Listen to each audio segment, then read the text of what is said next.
Let's try it again. Let's see, live chat set, 10 seconds. I am making chorizo onions and scrambled eggs. There we go, now there's someone here. I did this a little bit ago. I was on for 5 minutes, no one logged in.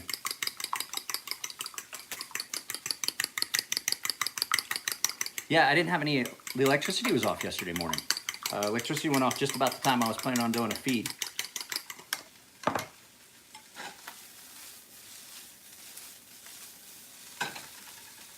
Caramelize some onions. What, on the last? Yeah, it didn't show anyone here. There was no chat, there was nothing.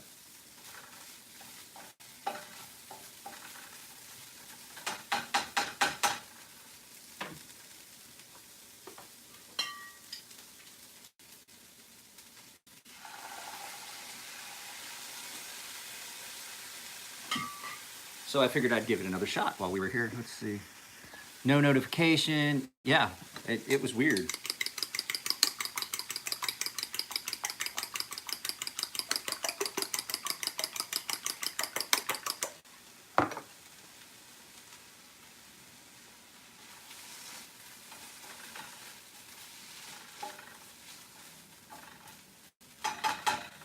The whole house smells like chorizo and onions. I'm pretty sure it's gonna wake my wife up.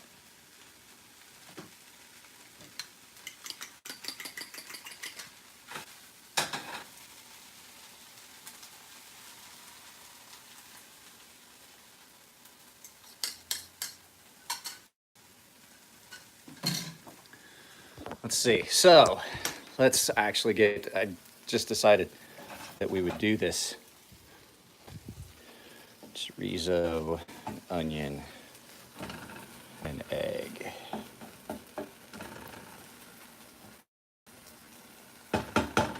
So guys, a couple things have happened. Let's see, 4 people. Let's see what's going on. I'm losing people. Maybe nobody wants to see this. So a couple things are happening. Give you guys a quick glimpse as to what's getting ready to happen here this week. The Malice is at my house.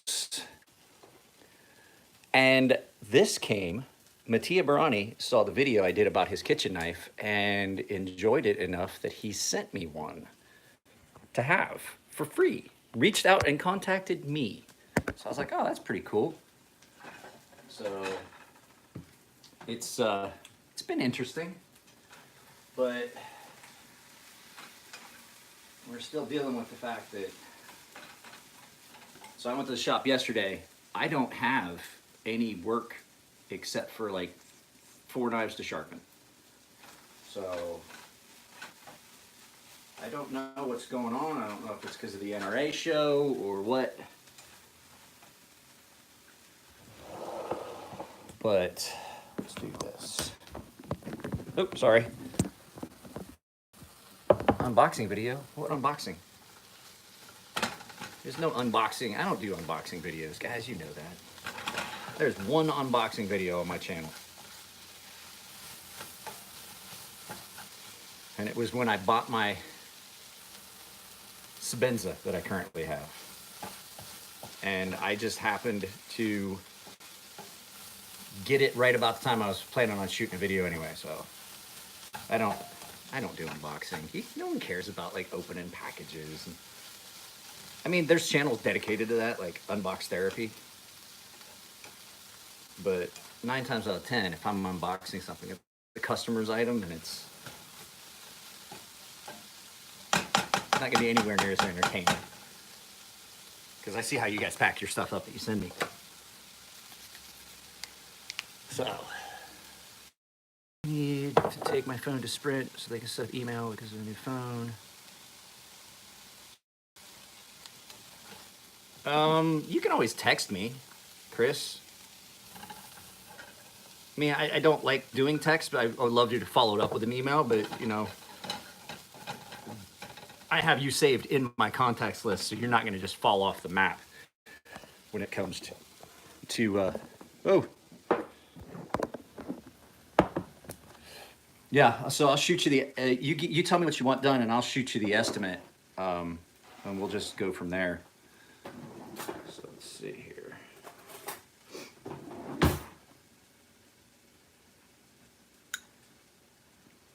Oh, it smells good. Perfect.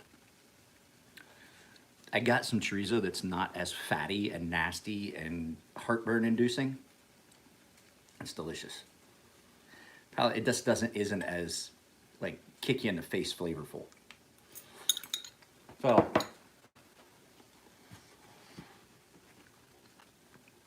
I'm really about the video. Oh, I gotta get that 80-10 or the 80-15 back out to that guy. I have a couple videos that I'd like to do. It still has a lot of fat. It's just like not as heavy greasy. So let's see. No, not really. There's a lot of flavor in there, and I put, when I was caramelizing the onions, I put a bunch of chipotle chili powder in with it.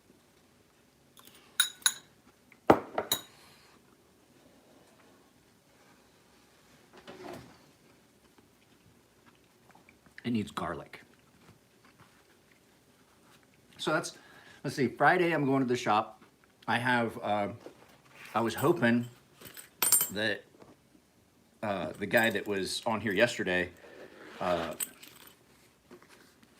would be here enough to let him see that his knife is at my house. So Elliot has spare parts that a lot of times, mustache hair. Elliot has stuff that lays around sometimes that are for, a lot of times it's for like, they overestimate how much stuff they need in case a blade breaks, in case a scale breaks, in case something happens in the milling, in case something happens during fit up, or because you know when Chris and Elliot do these runs, when they were doing these 200-piece runs in house, they got all the parts and everything was rough, and so the holes have to be counterbored, threaded, the lock bar insert has to be inserted, the lock interface has to be cut, the blades have to be cut down to shape, and any cleanup and anything before they go. So every once in a while, I mean, Chris and Elliot, even though they've done thousands of knives at this point, still will make mistakes every once in a while. So they leave themselves a margin of error.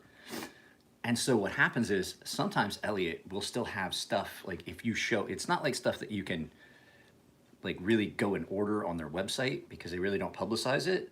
But if you're local, or if you reach out and you get a hold of them, you can ask and say, hey, what's the possibility of getting this knife or this knife or this knife? And if he has parts, a lot of times Elliot will just make you a knife.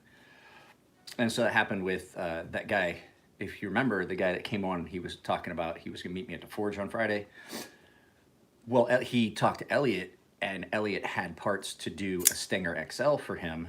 And so I'm currently sharpening said knife today, and probably my Mattia Barani kitchen knife because it's sharp. I just don't like necessarily like the edge profile that's on it. So I'm gonna put the profile on it I want. I've been using it a couple times. I'm like, yeah, it cuts really well, but it's not set the way I want it.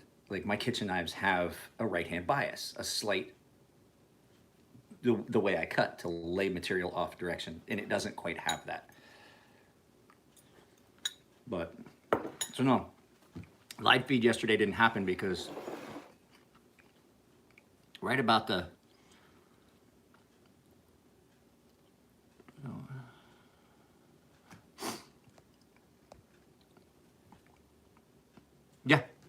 yeah, we were talking about that yesterday. We were talking about that.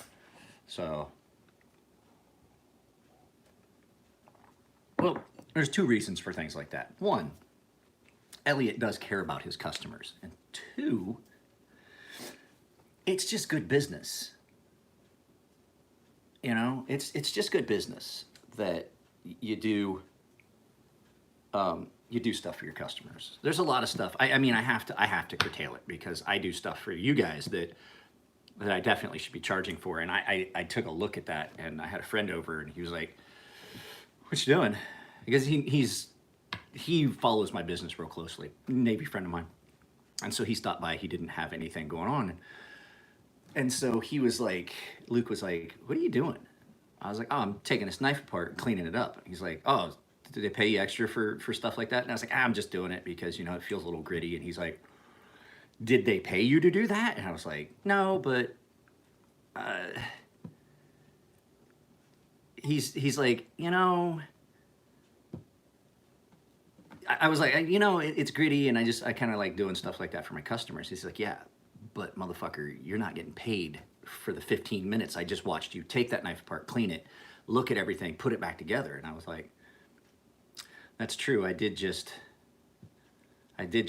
give basically a free spa treatment, and I got news for you. There's a lot of y'all's knives that wind up getting a free spa treatment, and I have to stop doing that. As much as I love y'all, I can't.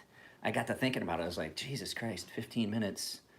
Like I said, if I'm sharpening, let's say I'm sharpening, like I'm having a slow week and I'm sharpening 3 knives an hour because I'm just slow. Maybe I'm tired. Maybe my hands. It's still $75 an hour. So you split an hour. What's a quarter of 75? And that's what I'm spending. He's like, basically, you're giving away that much money every time you do that. And I was like, yeah, you're right. So don't be surprised if I tell you guys, hey, your knife's really gritty. Do you want me to do a spa treatment on it instead of just, I've got to stop. There's stuff that I do because people are subscribers and I love my customers, and I want to do things for them, but I also have to think about the fact that I spend a lot of time doing things for customers that I don't charge for. Yeah, and I have to stop doing it. I have to. It's not, if this was still just something I did in the evenings and on weekends, that'd be a different story. This is my job. This is my business. Right now, business is not great. Last week it was great. The last 2 weeks were great, and then this week just has been horrible. I haven't even gotten an email about anything this week except an email from my mortgage company telling me that it's once again time for us to pay our mortgage payment. They are the most loyal fucking emailers I have. They email me every month without fail to tell me that they want $1,700 of my money.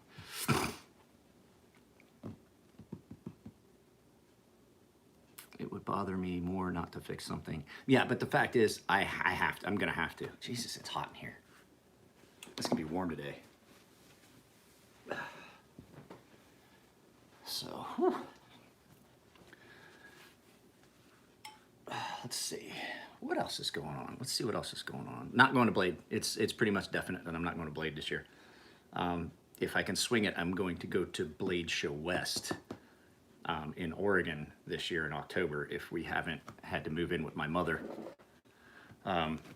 So in Ohio, because I lost the house, my wife will kill me. Matt told me that they're hiring part-time workers where his girlfriend works part-time. So I'm gonna go on there and apply. It's Costco. So I can do stuff like that. What's up, Tammy? I'm gonna stop doing that, Jared. So that's basically what's been going on. But I normally don't eat breakfast. And I talk with my mouth full. I'm sorry. But I woke up this morning. I was like, I gotta eat something. I didn't eat. I had I'm an idiot. The milk is out because I used it for the eggs. I wanted another cup of coffee. I just filled my coffee cup with milk.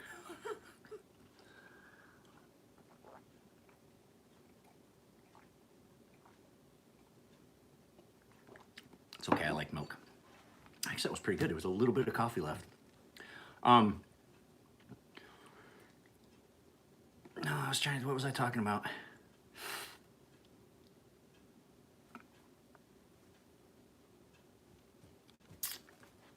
Mike's new morning live feed cooking class and knives. Well, these live feeds that I do in the morning are just basically, you know, I've been up. I finished email when I started the last live feed that you guys couldn't chat on. And I got all my shit set out for today. I've already changed my water in my bowls. Took the dog for a walk. Oh, guys, speaking of that, I went out to take the dog last night. I got home right at 9. Right at 9 p.m. And like right at 9 p.m. I get home and I come in and I grab the dog because my daughter was already in bed, and I told her, I was like, just leave the dog downstairs. I was on my way home when I talked to my wife. There was a bad accident right at my exit ramp, so it took me an hour, or it took me 45 minutes to get home from Elliott's. It took me 15 minutes to get to the 54 freeway, and then realized after I missed the last exit before mine that I was stuck and traffic had just stopped. So there's a bad accident. It took me another 30 minutes to drive that mile. And so I got home. So I got home, and the dog was in the kitchen. My wife was already laying down, and I grabbed the dog and a leash, and I walked out the door, and right outside my garage was a fucking big ass coyote. And so I brought the dog back in, and I came in and I grabbed my gun, and I was like, I'm gonna just chase him off. You know, coyotes should be scared of people. Nope, that motherfucker was no more than 5 feet away from me, and I was stomping my feet and trying to get him and throwing stuff, and he just looked at me, and I was like, he's gonna fucking attack me. And so I thought I was gonna do, so I just put my arms up and just ran at him, and he took off. And I came back in and got the dog, and that motherfucker had come back and was right where he was before, like maybe 5-10 yards from my garage door. I was like, this motherfucker is bold. And so I got the gun, and I was like, I'm just gonna fucking shoot him. And then a car came, and there was a bunch of people moving around, and he took off. And then I was like, well, what's the legalities of me being able to shoot a coyote in San Diego? It's complicated. You can shoot a coyote if it's presenting a threat to you or pets or things like that, personal property, it's damaging property and things like that.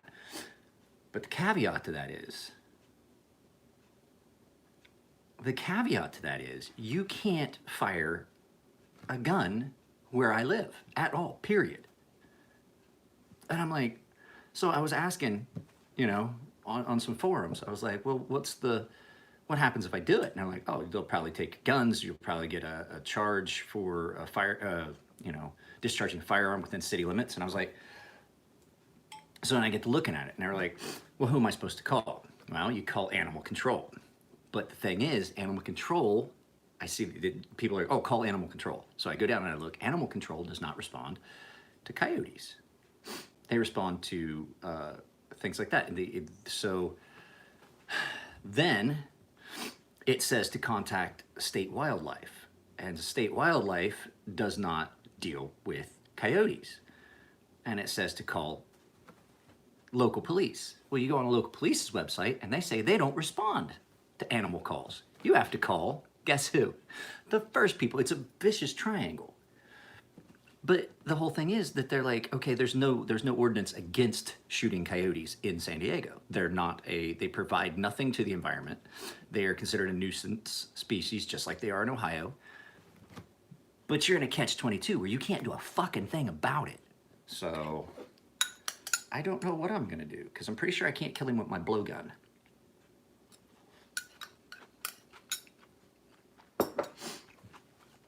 And the flip side is, anything that I would put out, say as a poison, my pets would get into it. My cat and my dog would get into it. And then, you know, my cat especially, my cat's an outside cat. So there's a good chance that this is happening this weekend. Matt and I talked about it. I can't stand this hair anymore. Can't have a crossbow out here in San Diego. Considered it falls under the same, basically a crossbow in San Diego falls like basically under firearms regulations. And the whole thing is accidental, you know, if I shoot and it goes through a window and kills someone, that's the whole point of that. So I really don't know. I don't know what I have a bow, an arrow. But now here's the thing. Now that this is at 9 o'clock at night, which is a time I normally take my dog out, what am I gonna do? You know, it's a catch-22. Do I open carry my gun? Open carry my gun? So in San Diego, you can carry open carry as long as the weapon is not loaded and the magazine is separate. So I could have the magazine in one pocket, the gun in the other. That's open carry in San Diego. So it's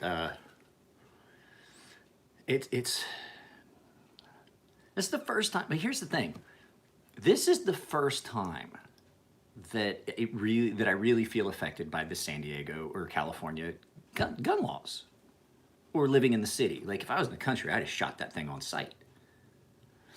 So this is the first time I actually feel affected by these stupid rules and regulations, and it's not stupid. I understand you don't want to firing a firearm in the city is not a good idea. You know, it's crowded. My neighbor is literally here. I'll show you. Across my yard, which is a mess. It's still a mess. I haven't cleaned it up after all these storms. Every time I get ready to clean it up, we have another storm blow through. Like yesterday, we had a storm blow through and it blew all this shit around. That wall you see back there, that's my neighbor's house. It's not even, I bet it's 4 yards, if that, 5 yards maybe, from my house to my neighbor's. So, I mean, yeah, you could use a spear like you would if you were boar hunting, I guess, but it just seems like that there's no way, like what happens if I get attacked? Because the city won't respond, animal control won't respond. I just don't know. But I do know I love that kitchen knife. There's so many things I wish I could do about this now, because now here's the thing. If I'm not home, my wife or daughter has to take the dog out for a walk. My daughter doesn't know what a coyote looks like. She just thinks she would probably just think it was a dog. They are pretty. I'm not gonna lie. No, it's too skittish. Let's see if I can do this right this time. Put a little bit. I'm out of creamer. Did I get the right amount? Perfect. I don't know why I'm complaining. We got to head out. Yeah, it's kind of a catch-22. You're fucked any way you look at it.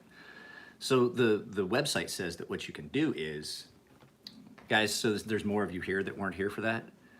I have Elliot's Malice.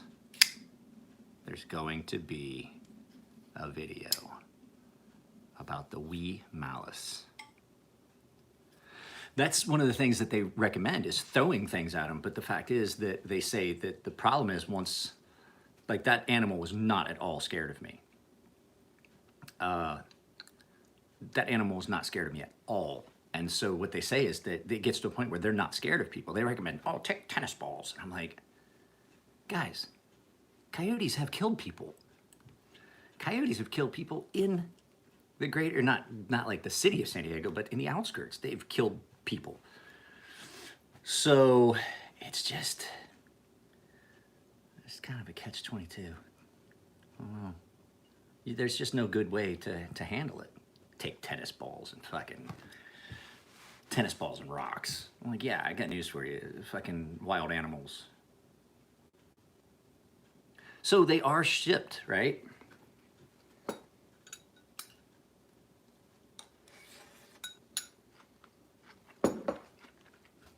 I did not realize they had shipped. I thought these were still.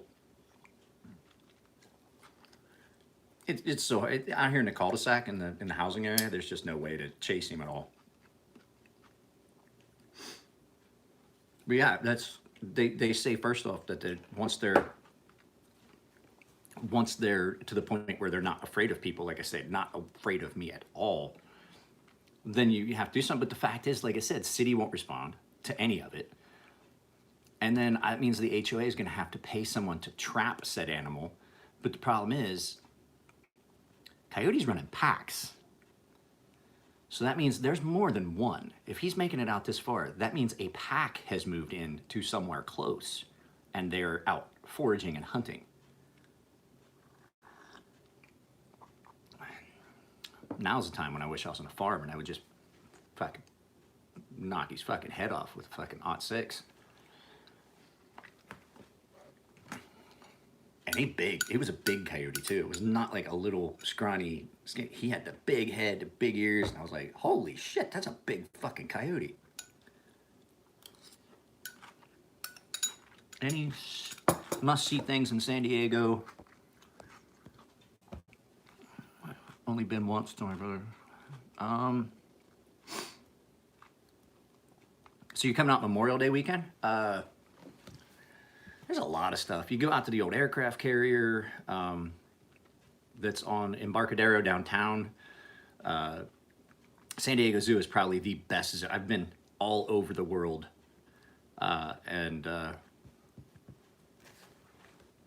Been all over the world, and I love going to the zoo. And growing up, I was in Ohio. We had the Columbus Zoo, which was one of the best zoos in the country. I've been to the Cincinnati Zoo, which was, for a lot of years, was one of the best zoos in the States. But the San Diego Zoo is amazing. The way they have it laid out, like you enter the zoo and you are downtown. And it's a lot like Disneyland. They have it set up where you don't see anything of downtown the entire time you're in a zoo. If you're in an area where the big cats are, they've got it all set up. They've got escalators. They have this huge bird enclosure. They have the harpy eagles. They've got polar bears, and they've got zebras. It's just, the way it's set up is amazing. And there's different loops you can take. We used to have a season pass. They've got a thing of they've got a dinosaur exhibit with the La Brea tar pits. They've got the elephant enclosure, which is huge. And then outside of that, they also have the safari park, which is like 45-minute drive from here. So that's fun to do. Then you got SeaWorld, which is one of those things I say might be a must-see just because it's probably going to wind up closing. SeaWorld is losing their ass. See, what else have you got? No, there is no conclusion. I have no conclusion. This is what happens on live feeds, Fuzzy. There is no...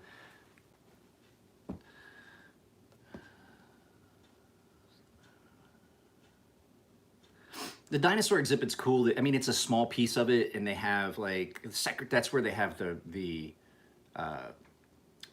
jaguar and the lions and stuff. It's up there with the great big cats. There's all kinds of places to eat around the zoo. They've got the gorillas.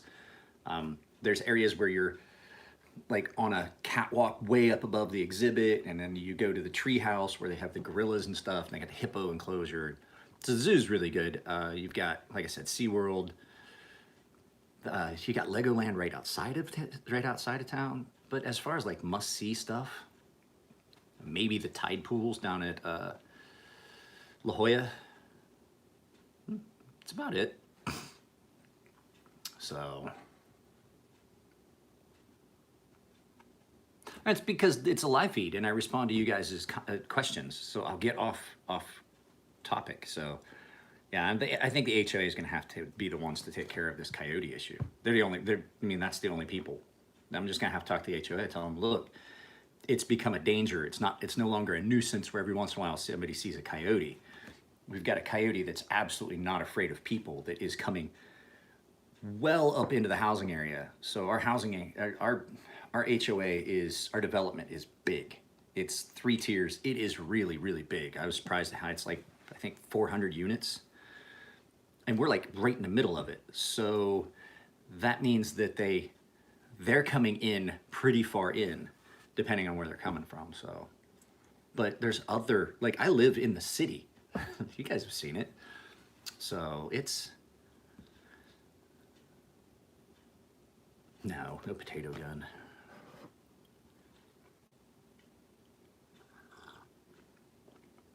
That's what I'm gonna do today. I have to pay the HOA anyway. Today's the 1st. I have to pay the HOA fee, so I may as well just take that check over and talk to the guy that works at the admin office. He's about as worthless as tits on boar hog, but I mean, I gotta tell somebody. I gotta, Did you do a middle finger? Like this? Give me one of them. One of them. So, yeah, no, that's pretty much it, guys. Anybody got any questions that they want answered? Probably put some of this stuff away. There's enough eggs. I forgot my wife already made her own breakfast.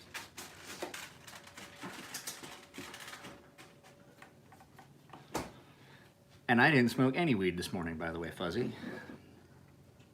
I didn't smoke any last night. Yeah, I didn't smoke any weed yesterday or today. Maybe I'll just turn it into a 48-hour.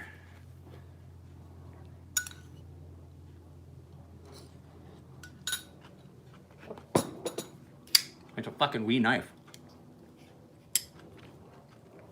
It feels like it is a little dry though. So I know, here's the thing. When Elliot and Chris get their knives in, they take them apart, they clean them up, and then they put them back together to make sure that there's no issues with them. Seen it done in movies and works. I don't have that kind of money, Fuzzy. So I just got a text. Hang on a second, guys. I just got a text message. I have to see what that says.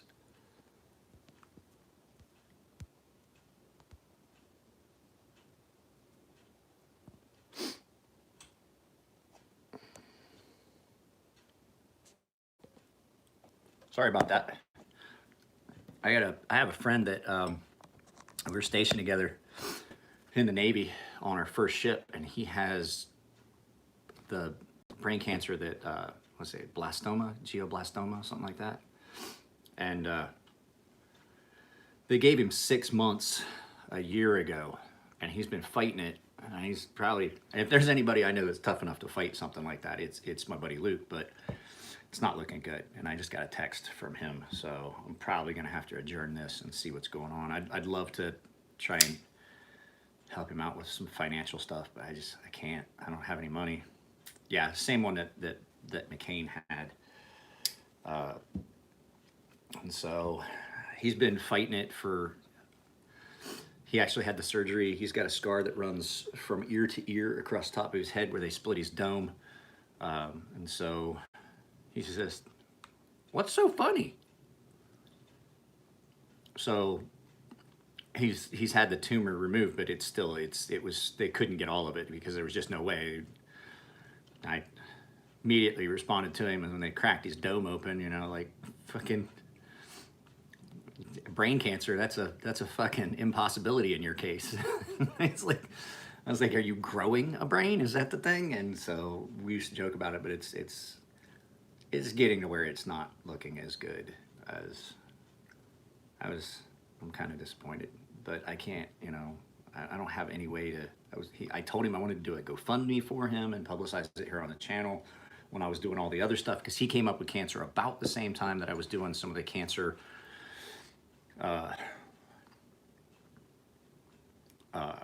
fundraising stuff, and he said he didn't want anything to do with that. He didn't want it publicized, and I was like, all right, if that's the way you want to go with it. And I told him, I said something about I was going to do it anyway, and he fucking blocked me. He was so upset about he blocked me, but he's still coherent, but he has seizures a lot.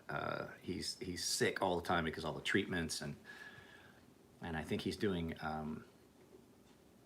they call it isolated radiation treatment, like the beam treatment. Like they've got a spot where they fucking run 2 beams to triangulate, and then they just fucking bombard that specific area with radiation so that they're not, killing all the other cells.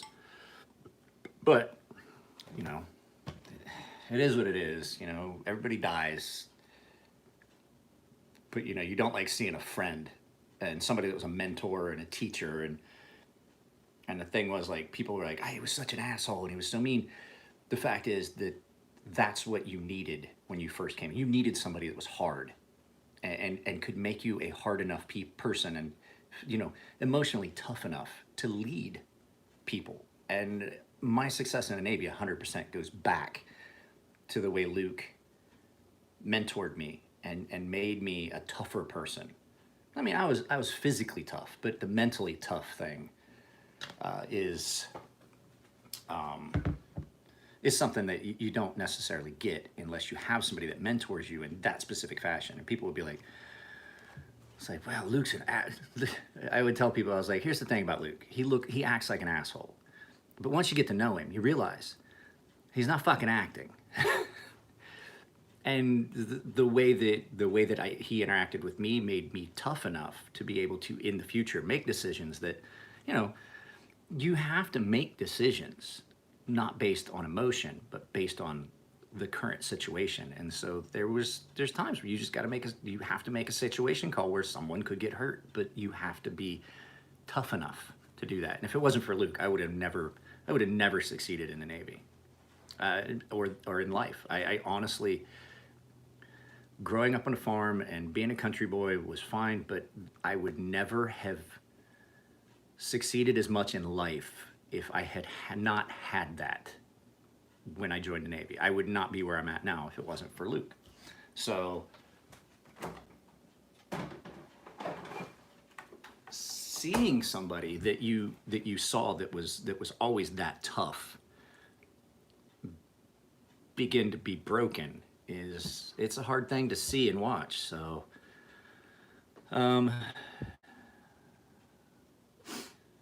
somebody just texted me with a 417 number about an automatic. So guys, here's the thing about automatics. Now, I'm not going to tell you it's not illegal to send an automatic, but the fact is that they very rarely check your mail, and if you don't list what's in the contents of that package, postal clerks don't know. They usually don't check. So yes, I do have people send me full auto knives all the time. So, but yeah, guys, I'm gonna get off of here. It's 9:30. I gotta make sure my wife is up, and I have got to get started on some of this stuff, or it's gonna be 9 o'clock before I finish the stuff I want to do, because I want to shoot a video. I gotta get Charles Anderson stuff set up. Oh, I received it now. Yeah, they've done stuff with those knives that at that price point is amazing. But I don't think, here's the thing, I don't think that they're going to be able to maintain that price point on those knives for a couple of reasons. Let's look at the reasons. One, if you're making stuff with M390 and some of the other steels that come out of Böhler Uddeholm, they had, so if you're making stuff, a lot of the steels that come out of Austria, the Böhler Uddeholm plant there in Europe, in Austria, well, they had a big fire. And so,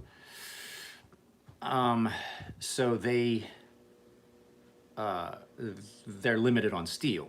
And the other problem is, if you guys watch Chinese-made products, there's a tariff now, and so the price of that, and the price of everything, and the price of materials increasing. Even S35BN, the prices went up significantly. That's what I was talking about. I may have to raise my prices on certain things for like because of supplies. Everything starts getting more expensive, especially knife making.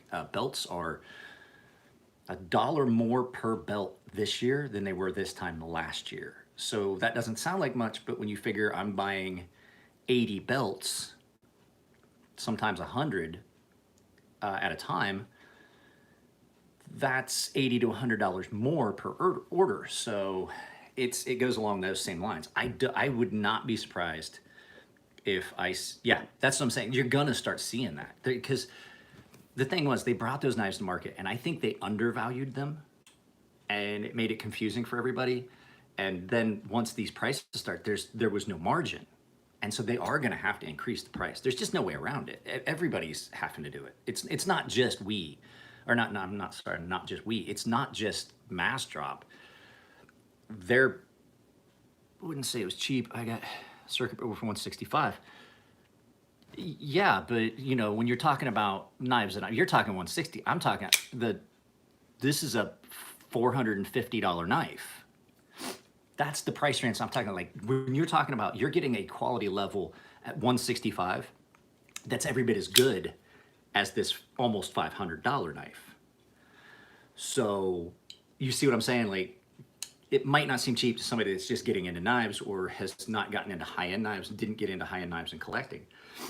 It might, that's probably the most a lot of people have spent on a knife. But I've got knives in my case that are $1,100-$1,200, and I use them for cutting down boxes and shit. And people, somebody actually commented, going back to that, somebody actually commented on one of my videos about, it was the Emerson video, and he's like, well, I don't know, your knives look pretty pristine and this and that. And I was like, here's the thing, bud. Like, I know, he's like, I know I'm kind of late to this, but I was like, first of all, 99% of knives you guys ever see on my channel belong to customers.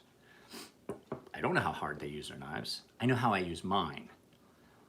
And I said, and the flip side of that, if you do see one of my knives and it looks pristine, it's not because it doesn't get used. It might not get as hard a use as it would have while I was still active duty or when I was working for the government, but they still get used a lot.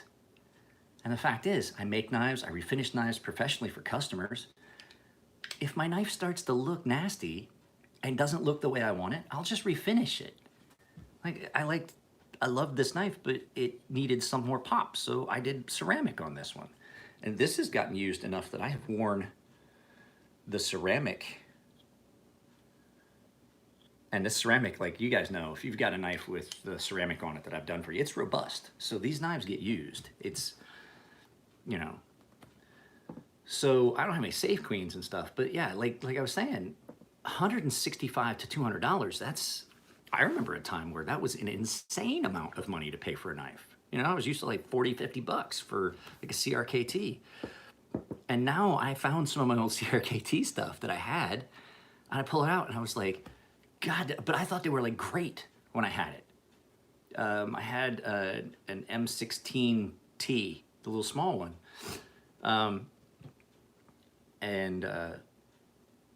I pulled it out and I found it, and it's garbage. You're like, oh, what the fuck is this?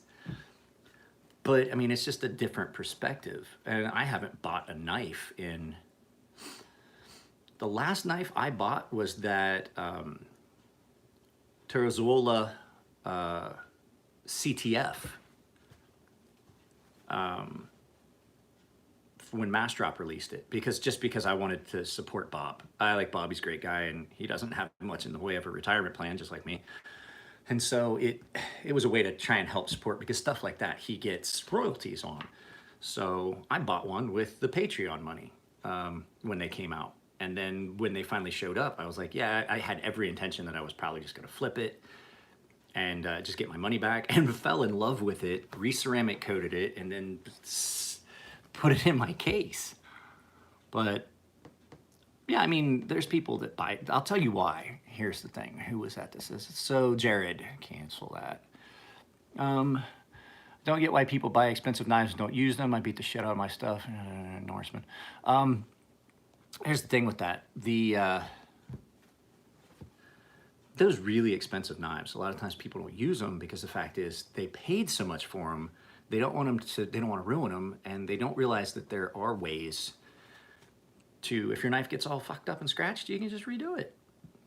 But they don't realize, and there's people that are afraid to send stuff off to somebody because they're afraid it get ruined. And I get that. I can honestly tell you, I've had a lot of customers that reached out to me and contacted me about something, and I tell them the price. And they're like, oh, that's too expensive. And then they send it off to someone. And then a month later, I get a call back, like, or a message back, like, hey, I had a guy that said he could do it for $35. And I was like, if you can find a guy that can do it good for $35, then one, he's doing it for free, basically. And two, if he can do it for $35 and it comes out good, then that's the way I would go too. Matthias, it's the Emler_Edge. The_Emler_Edge on Instagram. I think if you just type in my name, though, my full name, it'll bring it up. So anyway, I told the guy, I was like, 35 bucks. I mean, that's a sore dick deal. You can't beat it if it comes out good. And he got it back and had it for like a day. And I get an email from a guy. He's like, hey, yeah, I got that $35 anode job done. And I was like, well, how was it? And he goes, it looks like a $35 refinish job. And I get it. And the guy sends it to me, and nothing had been refinished. It was obvious that it hadn't been etched. properly. There was still all kinds of snail trails and scratches on it. So basically the guy just like took the knife apart and didn't even take it all the way apart because so when you're anodizing, if there's a steel part, like that's a steel part, if there's a steel part, the resistance of that being attached in the titanium, if it's not masked off properly or if it's not removed, you'll get discoloration around it where you're not getting the full voltage that you want across the surface of that, and it's not forming the oxide layer. And you can see it. The guy just, I almost wanted to say it looked like he just clipped the blade and dunked the handle. And he was like, yeah, it looks like $35. Again, he said it looked like the Mako paint job, the $100 Mako paint job. So he sent it to me and I took it apart and I blasted it and tumbled it and refinished the blade, took off the scratches. It had been a satin. We wound up doing a blast and tumble finish on it. So the blade wound up looking a lot like that, where it's more matte and stuff like that. And I did a really robust anodizing on it and tumbled it, and then did a secondary color, almost like a patinaed copper look, and sent it to him. And I was like, and so all of that was like 100, with sharpening was like $130. And he got it, and I get the message back. He's like, fuck. He's like, I wasted $35. He said, like, I could have used that $35 to had you go just crazy and do like a $200 fucking finish on it. I was like, you know, I get it. People want to save money, but like, I know how hard I worked on the knife I did yesterday, which I posted up on Instagram. I took apart a knife for a customer and hand sanded the, well, hang on a second, let me go get it. Let's go get it. We'll go out to my garage real quick.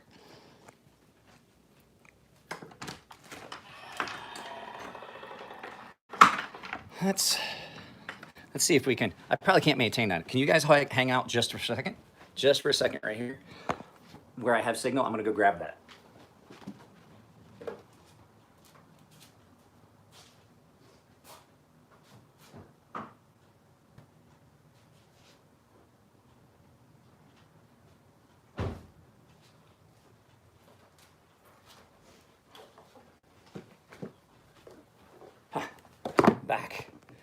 I'm back. Why does people leave? I said I was coming right back. Y'all leaving and shit, like, because I didn't come back. So, I got this in. This is a Chuck Richards Counselor 2.0. And so it's got oil and stuff on it because it's just a blasted finish, just like it was before. So this just needs a little wipe off. So it had a lot of scratches right here on the show scale, and the pocket clip was completely lacking the Timascus coloring. And I wanted to get as many of the colors in it that you can get. And so hand sanded it all the way up to 2000 grit, then polished it, then set it and cleaned it up real good, and flame colored the, I mean, it took me 2.5 hours because the pocket clip had not been finished real well to begin with. It had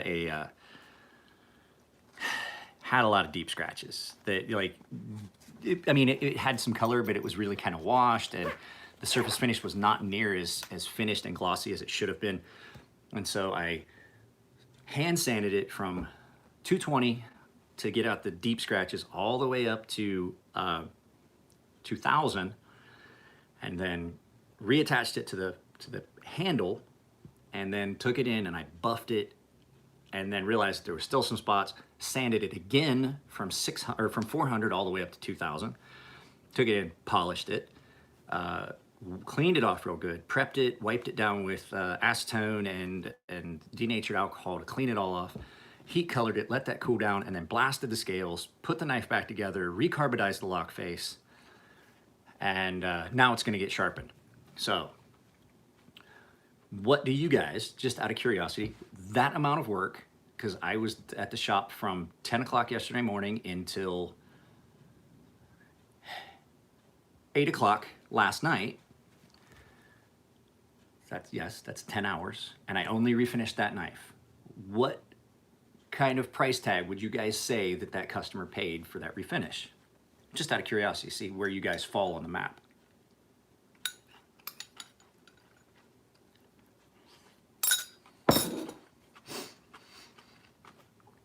Just, God damn it, talking with my mouth full. Just out of curiosity, what you think that finish, that refinish would be worth. Because I'm not going to tell you until somebody at least comes up with a guess.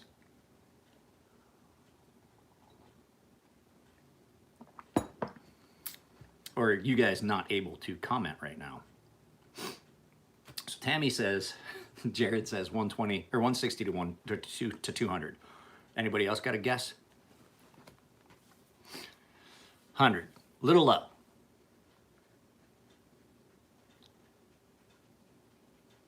So I'll just tell you.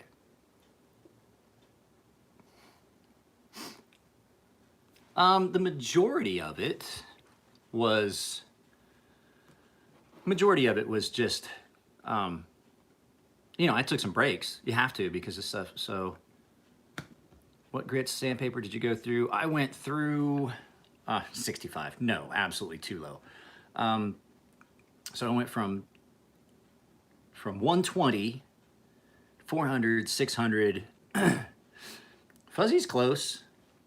With shipping and sharpening, $142. That's what he sent me, $142. So, see what I'm saying? I mean, I could have been working on another knife, but I had not gotten permission from the other customer to start on their knife. So, because we had something to figure out. Yeah, you're close. So it started at 100 plus sharpening plus shipping. There's going to be more. I spent a lot of time. That pocket clip took a lot of time to sand. So titanium, it's weird. Titanium scratches fairly easily, but it's also really wear resistant when you put it on abrasive. So trying to sand that,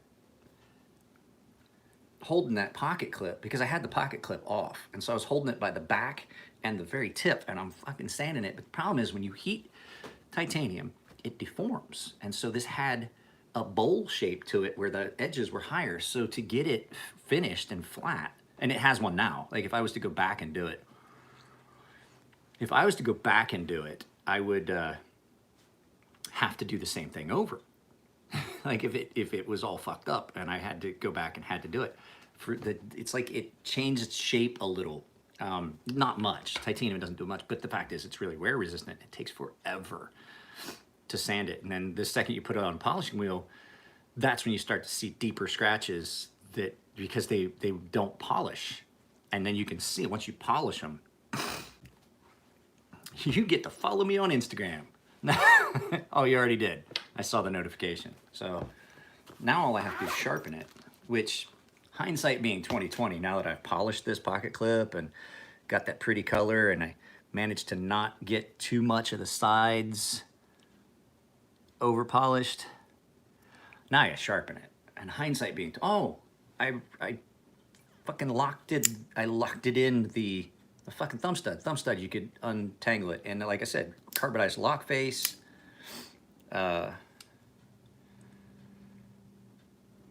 now I recentered the knife because it's a double-sided pivot with 2 screws and 1 barrel, as opposed to being like a 2-sided pivot that has one screw that's really locked on and it goes all the way through. No, you put the screw in, you put the barrel on, put the other screw in, and then you have to play back and forth to recenter it. So this is actually a 3-piece pivot as opposed to something like this where this screw comes out, this has still got the barrel attached to it, or I have that backwards. The barrel comes out with this, and then this gets screwed into it, it sits in. That's a 2-piece pivot. This is a 3-piece, and 3-piece pivots are a pain in the ass, but you know, all he would have had to have done was he could have easily taken that, hey, what's up, True? Tightened it down and left and like attached it to super glue, something like that, and made it into a 2-piece pivot and then just bore out the one side so you push it through and then a screw goes from the top. And it's a lot easier to adjust a knife with a 2-piece pivot versus a 3-piece pivot.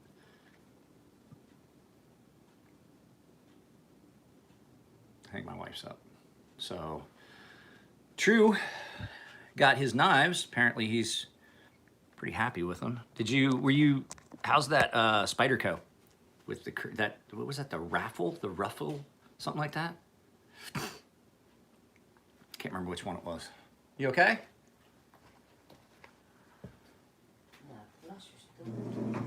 God med. What's that? God med. Oopsies. Apparently I forgot to flush the toilet. The edge on the buoy is sweet. I'm gonna cringe before it gets batoned the first time. Does titanium Scotch-Brite easy? It depends on the finish. I think about it, you had already made breakfast. I made eggs and was gonna let you have some. It's onion and the chorizo and the eggs. Titanium does Scotch-Brite fairly easily to a point.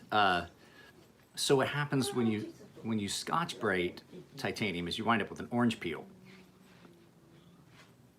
No, I can't. The kid uses the upstairs. The downstairs, I can't blame it on the kid. Plus, she's not here. She's at school.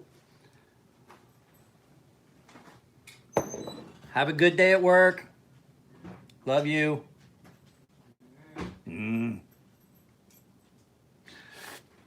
So, I'm scared of her. Scotch-Brited and then hand sanded. No, so what happens when you Scotch-Brite titanium, it gulls. So titanium, that's the thing about sanding it. It wants to it gulls to the thing, and that's what makes it wear resistant. So an orange peeled finish, if you've ever seen it, what happens is, as the wheel is spinning, the titanium gulls and it peels it out, and then you wind up with little pits. So you can actually, if you polish it too hard, put too much pressure while you're polishing, you can get a kind of an orange peel look going. And I don't think it's attractive on Timascus. But yeah, it orange peels on Scotch-Brite. It doesn't flatten and smooth out and polish. It just gets an orange peel look to it, which is actually worse than what I would have been dealing with the deep scratches from the actual manufacturing. So that's how, like, if you guys have seen, I've done orange peel finishes on pocket clips, and I've done orange peel finishes on full handles, backspacers, or like something like this where it has the multiple lines. I'll do black ceramic down, and then I'll orange peel the entire top here, and then you'll just have black lines, and then I'll anno over top of it like a bronze. So you got black lines with a bronze orange peel. And I think it gives it a little bit of a pop. I don't like doing an entire scale orange peel. I don't think that's attractive, but that's how I do that, is I use Scotch-Brite. And you can't just, it's not just that simple. There's how much pressure you use, because it'll get cloudy. And so it's just, orange peels are difficult to get consistent, especially over a large piece. Those archbishops are nice and thin. So that's the thing with this too. This is why I'm gonna have to tape this off real good, is because this blade is so incredibly thick behind the edge. I'm gonna have to do a lot of reprofiling work, which means there's gonna be a lot of, it's really thick behind the edge. I don't think this is ever gonna be one of those knives that you just grab it and it's like, oh, that's sharp. Nope. But I did fix the majority of the lock stick issue just by recarbonizing that lock face. So, well guys, I'm gonna get off of here. I have to, like I said, I've got everything set up. I've got some stuff to do. I have to sharpen that knife for that guy, Ashton. He's gonna be there Friday. And, oh, I gotta pay myself. I have to do my payroll. I forgot to pay myself, so now I have to wait and pay myself on the 15th. So, all right guys, that's it. I'm gonna get off of here. It's been an hour. Holy crap, it's been like exactly, I just noticed. It's been 26 seconds shy of an hour. So, like I said, guys, if you wanna help support Daughter's Ice Skating, I will make sure that the GoFundMe is down in the description. Anything on Instagram later? Probably not. Probably not. And it's completely selfish. The reason why it's completely selfish is because I can't monetize content on Instagram. I actually get a paycheck pretty much every month now. From, it looks like I'm going to get another one this month. That'll be the first time I've gotten a paycheck 2 months in a row. From, usually I'll get a paycheck, I'll get a check cut from YouTube, and then it's like another month, like there's every other month I wind up getting enough monetization. So I mean, it's completely selfish. I don't want to take the time to do a feed on Instagram. I'm gonna tell you that right now. That's one of the downfalls of Instagram. It is fun to do stuff on Instagram and publicize stuff and stuff like that, but I have only 1,000 followers on Instagram. I've got almost 4 here. So that means that it just makes more sense to do my feeds on here. Plus Instagram, you can only do live feeds vertically, and it's a pain in the ass. But if everything goes well, if everything goes as planned, and I'm gonna let you guys know now, there will be a live feed on Tuesday next week, about 1400 my time, 13 to 1400 my time. Mirko Filipovic, also known as Mirko Krokop, and I are supposed to do a live feed on his live feed to talk about my sharpening, knife making, knife designs, things like that. So, which reminds me, I need to get a hold of Matt to get his sea snake here at the house. So, all right, guys, that's it. I'm out of here. I will talk to you guys later. I gotta actually talk to Yakov about that, my Croatian buddy, because Mirko Krokop apparently is a customer of his, a client of his, and we decided we're gonna do an Instagram live feed together. So, you guys take it easy. I'm gonna go sharpen these knives. I'm looking forward to sharpening a couple of these knives. One of them I'm dreading that. I'm dreading this one because I know how thick it is and I know how much I have to reprofile it. So later, guys. Take it easy.